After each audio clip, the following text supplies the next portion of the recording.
Is a real Palestinian reconciliation finally possible? After years of fierce infighting, the Palestinian Authority's government met in Gaza. Can the rift between Fatah and Hamas be bridged? And how's the peacemaking attempt being seen elsewhere in the region? This is Inside Story.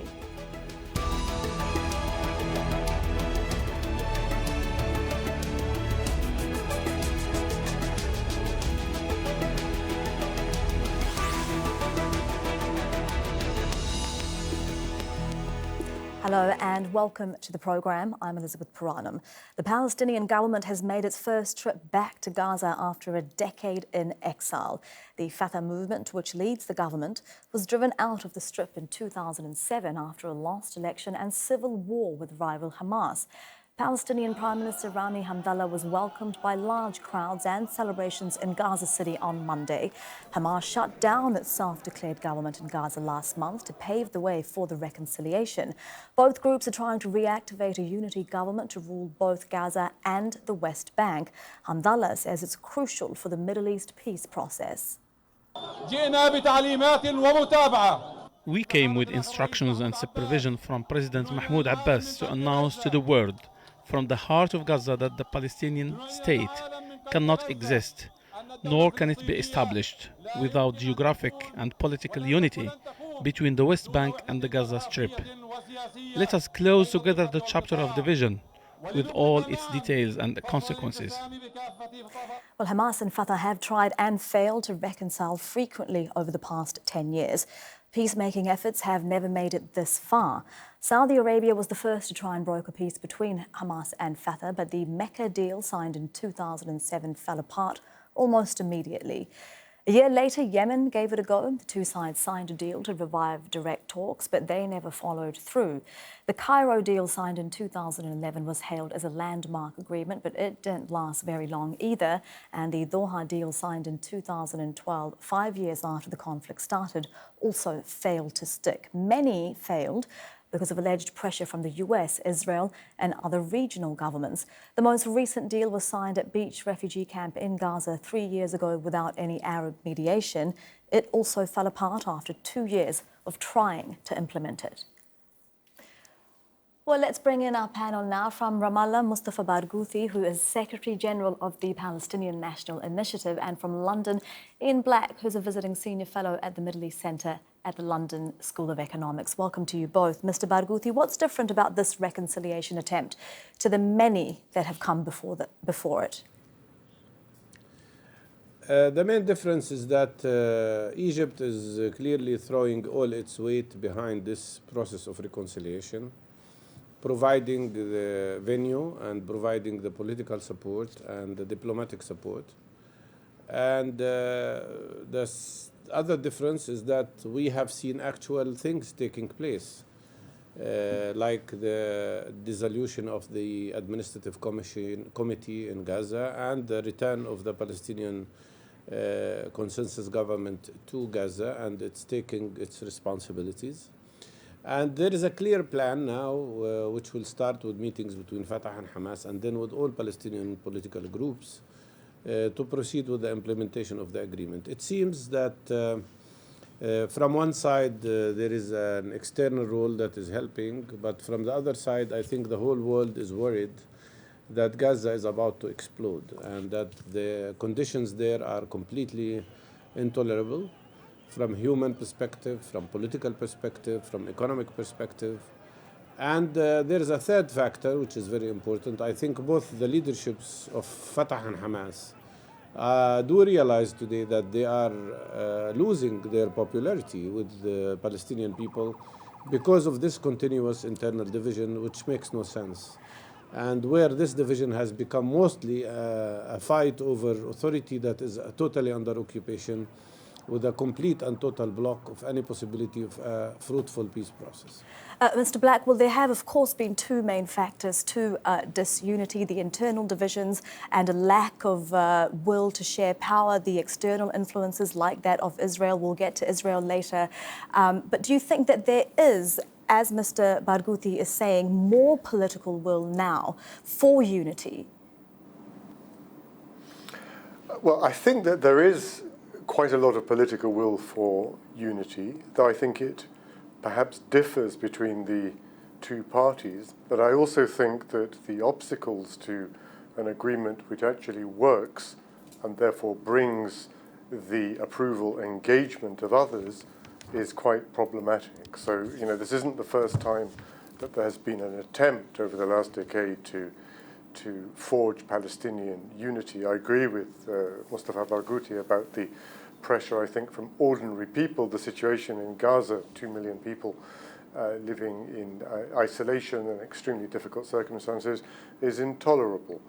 Nevertheless, the constraints on the parties, what they can agree to and whether others will accept it, remain very powerful. So on the Palestinian side, yes, a will to make change, but very serious obstacles still to overcome before a unity agreement can actually alter a very difficult reality. What are the greatest obstacles now, Mr. Black?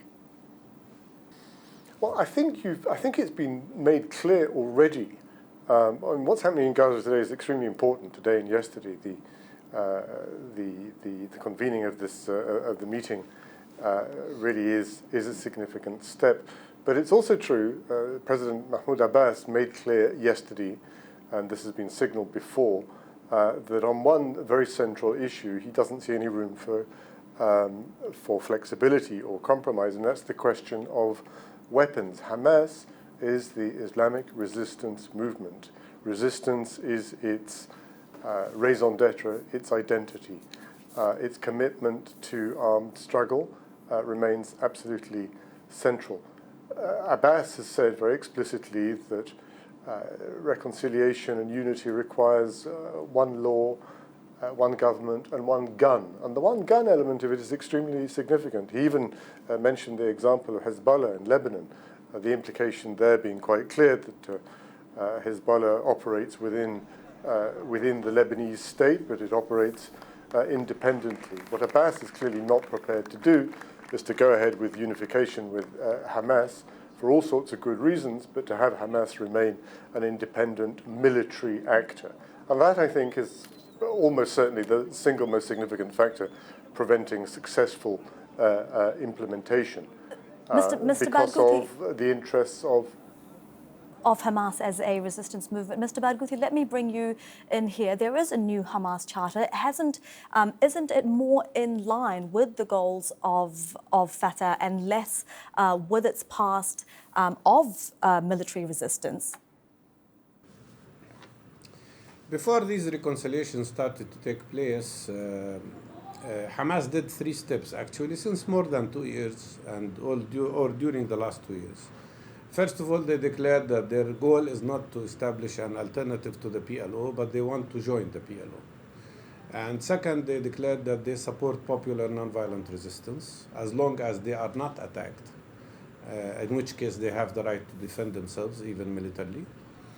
And third, they said they are accepting the two-state solution, basically, by accepting a state in the 67 borders with Jerusalem as its capital, which means that there is no practical difference between the different political programs. The problem became a fight over an authority under occupation. So if all these conditions have been met, there is no reason for the continuation of this internal split. But the fight continued about who's governing the people under occupation. And today, if the goal is to establish a unity between Palestinians, it is available, it's possible, it's achievable. I don't see major political obstacles and even major obstacles in terms of what kind of struggle we have to use, because I think there is a consensus about that. But if the goal is to domesticate Hamas and to break the Palestinian goal of having an independent Palestinian state and enforce on Palestinians more concessions, which Israel wants, and obviously the American team is supporting that, then of course this will never happen. Not only from the side of Hamas, but from the side of most Palestinian political forces who refuse to liquidate the Palestinian goal and refuse to give up the right for self-determination. We're going to bring in from Gaza our third guest, Mr. Ghazi Hamad, who's a senior Hamas official. Mr. Hamad, has Hamas been forced to the table by the crippling measures imposed on Gaza by Palestinian President Mahmoud Abbas? We think that we expect that the first fruits of the reconciliation and the unity is to stop all measures against Gaza, because we think that now it's not logic. Now we have government acting in Gaza and all people are welcoming, including especially Hamas, and they facilitate everything for the government. And now not only Hamas but all Palestinian factions, all people now expect from the government now to take actions in order to facilitate the life and to ease the life of people. In the beginning is the electricity and opening the crossings and also the paying of the salaries. We think that now it is now a golden opportunity for the government to prove now everything is normal, everything is natural, and no one can stop the reconciliation. We hope that the President Abbas and the government also take, as I said, to take more serious steps in order to return the smiles on Gaza and on the lips of the children of Gaza. Well, one name repeatedly mentioned with this deal is Mohammed Dahlan. He used to be a Fatah leader accused of torturing Hamas activists. He became an enemy of both Hamas and Fatah when he was expelled from the movement in 2011. Dahlan's been living in self-imposed exile in Abu Dhabi in the United Arab Emirates ever since. He has strong ties to the Crown Prince there, as well as to Egyptian President Abdel Fattah el-Sisi. And that relationship to Sisi is said by some to be helping Dahlan make his comeback. It's rumoured he's been making a deal with Hamas to return to Gaza to lead the government while Hamas runs the territory's interior ministry. Mr. Hamad, does the fact that Hamas would seemingly reconcile with Dahlan, who was, one of the architects of Fatah's brutal campaign against Hamas in the 1990s and the 2000s, does it show the severity of the plight of Hamas? Look, as Hamas, I think we are interested, as I said, to bring all the parts together on the table and to allow for all Palestinian factions to make together in order to show a real national unity and to work together. I think now it's not a time, it is not allowed for the Palestinians to show more differences, more disputes, because I think this will weaken the position of the Palestinians from the Israeli occupation. I think now the reconciliation between Hamas and Fatah, or between Hamas and the President Abbas, I think also it should allow also the gates for the comprehensive reconciliation. I think we are interested to have a good relationship with people here or there, with all countries around us, because I think we need the support of all Palestinians, all the countries around us, including Egypt, Qatar, Saudi, Iran, all Arabic countries, in order to support us in the front of the occupation. I think it is a time, because now we have one authority, we have one government, we have one political system. I think we have to clean the table from all disputes. Mr. Black, if I can bring you in here, of course this is about Palestinian national unity, but it is being done with the support of key international players like Egypt and the United Arab Emirates. How much of their support do you think is aimed at sidelining Qatar, which has been very involved with Hamas and in Gaza in reconstruction efforts in Gaza since the 2014 war? Egypt, of course, we know how Egypt feels about Qatar, and the United Arab Emirates has been giving a lot of money to Dahlan to funnel into Gaza. Well, look, it's no secret that the rivalry between the Saudis, the Emiratis, Egypt and Qatar is a big story in the Middle East today. We've spent the last few months talking about little else. I think the wider context of this, just to pan out a little bit, is about the aftermath of the Arab Spring, the failure of Islamist movements, not only in Egypt but elsewhere, the bloodshed in Syria, the retreat of Islamist movements, and their weakening. And what's happened to Hamas is part of that story as well. Countries are pursuing their own interest, self-interest. For Egypt, dealing with Hamas is also about trying to get better control of security in Sinai, where it's facing serious attack of an ISIS affiliate. The Emiratis and the Qataris, we know, are at each other's throats. I mean, Dahlan's role in this is a fascinating symbol of that. So people are pursuing their own interests. The question is whether that actually brings about any improvement, or it just brings about meddling in the short term, where people can say, well, we have achieved our goal at the expense of one particular rival or another. If true Palestinian unity were to come out of this, it would be a significant achievement. It's pertinent to ask whether some of the conflicting goals that are being pursued here will allow that to happen. Well, I think it's important to reiterate, for Abbas has a relationship with Israel which is based on the recognition of Israel and security cooperation with Israel. We mustn't forget that central fact. And that has to be borne in mind when you talk about the prospects for true reconciliation with Hamas, whatever the motives of the other countries that are behind this move now. Mr. Barghouti, how will Israel be looking on at these reconciliation efforts that could result in unity in Palestine, do you think? Will it be worried? It's very worried and already started attacking these efforts. I mean, I know that Israel allowed the Prime Minister and his cabinet to go to Gaza, but I think what Israelis wanted is just some kind of diffusion of the very conflictive situation in Gaza, which is about to explode. And that's all. Now that they see we can move into the direction of real unity, Israel is adamantly and bluntly taking stands by Mr. Netanyahu and Naftali Bennett totally against this unity and attacking it already. And in my opinion, this is a very dangerous element, and Israel will continue to try to obstruct this possibility of reconciliation. That's one point. The second point, there was a very alarming also statement by the spokesperson of the White House, who suddenly started talking about not allowing Hamas to be in the Palestinian government, as if it's the United States who should decide who should be in our government or not. And then bringing back the old preconditions that the quartet was putting on place. But let me say just one very important point here. The issue of reconciliation has two possibilities. One possibility is to transform the fight over authority into some kind of partition of authority between Hamas and Fatah. And that would not fulfill the Palestinian needs. The other approach is to bring back democracy to the Palestinians, the people who have been absent from decision-making process all these years. And Mr. Barghouti, you know, one of the biggest stumbling blocks in the elect reconciliation is likely to be over long-promised elections. Will they happen? They should.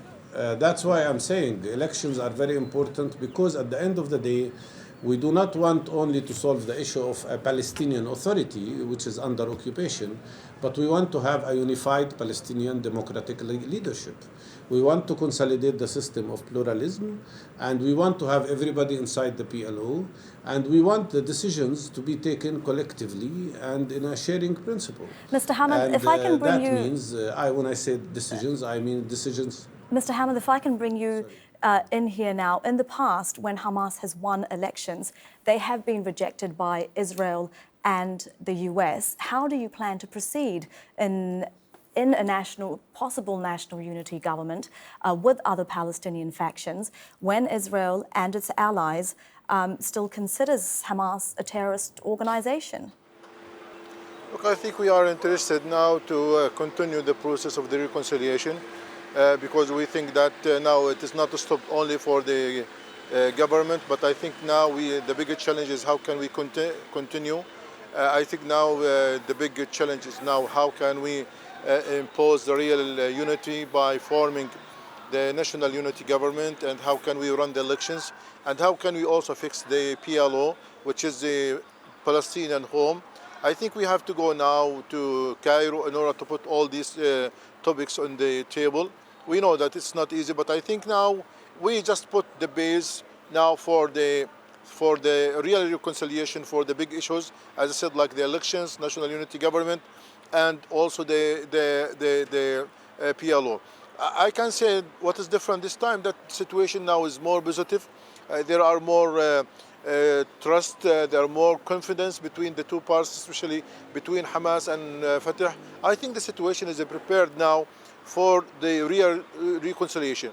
Because of this, we need that Arabic and Egyptians and other countries to support us and to help us, because we know very well that Israel is doing hard in order to abolish and to support all the Palestinian effort to achieve the national unity, because the national unity will be the threat of Israel. So I think we have now to work hard together, all Palestinian factions, in order to achieve the national unity through negotiating about elections and national unity government and the PLO. I think Hamas is interested now to be part of the political system, part of the PLO, and also to participate in the elections. But I think, as I said, now the role of the government, can we prepare the situation in order to be positive atmosphere? How can they improve the life of Mr. people? Hamad, How can we lift the siege? How can we... And Gazans have, of course, paid the biggest price for the disunity with the siege upon them. Mr. Black, if this unity that we've seen last a few weeks now continues, will other Arab states in the region, will the international community get behind it, do you think? Yes, I think that it would. I think we've already seen behind the scenes considerable interest from the United Nations, from the EU. There are lots of distractions at the moment, but I think that if Palestinian reconciliation looked serious, there would be a strong interest in using that to do something that is extremely urgent to improve the conditions of the people living under blockade in Gaza. I mean, I think things reached a terrible peak earlier this summer when the electricity supply in Gaza was drastically cut because President Abbas, on behalf of the Palestinian Authority, was refusing to pay for it. That's pretty much a low in terms of Palestinian disunity. If services can be improved, if access can be improved, if humanitarian conditions and employment can be improved, although that's a long haul, even in the short term, I think it would galvanize international action on its behalf. But I still think there are very significant obstacles to that working more on the political level. I think that the Israelis, I agree with Mustafa Barghouti, the Israelis much prefer a situation of Palestinian disunity. But I also think it's possible in the short term that they may be interested in an improvement in the situation on the ground to relieve some of the dangers that are building up. An explosion is probably not in their interests either. Mr. Barghouti. But I think that international involvement will grow if this shows signs of working. That's a very positive note, and I'll just bring in Mr. Barghouti for the last line on this. What do you think is going to take to make this reconciliation attempt? You have lived through many and have been involved in many. What will it take to make this one a success? Two things. First of all, the will from both Fatah and Hamas. They have to accept the principle of sharing power and the principle of democratic pluralism. They have to give up the idea, really and fully, of one-party rule or one-group rule, and realize that we have to collectively run our life. And second, to bring back the right to the people of democratic practice. Mr. Barghouti. These are two important factors, but internationally, let me just say quickly, internationally, many people have been using the internal division as an excuse for not supporting the Palestinian struggle. We are taking this away from them now. And I think it is the duty of the international community, especially the EU, to support these reconciliation efforts today. Mr. Barghouti, thank you very much for that. And thank you to all our guests, Ghazi Hamad, Mustafa Barghouti and Ian Black. And thank you for watching. You can see the program again anytime by visiting our website, aljazeera.com. And for further discussion, go to our Facebook page, that's facebook.com/AJ Inside Story. You can also join the conversation on Twitter. Our handle is @AJ Inside Story. From me, Elizabeth Puranam, and the whole team here, bye for now.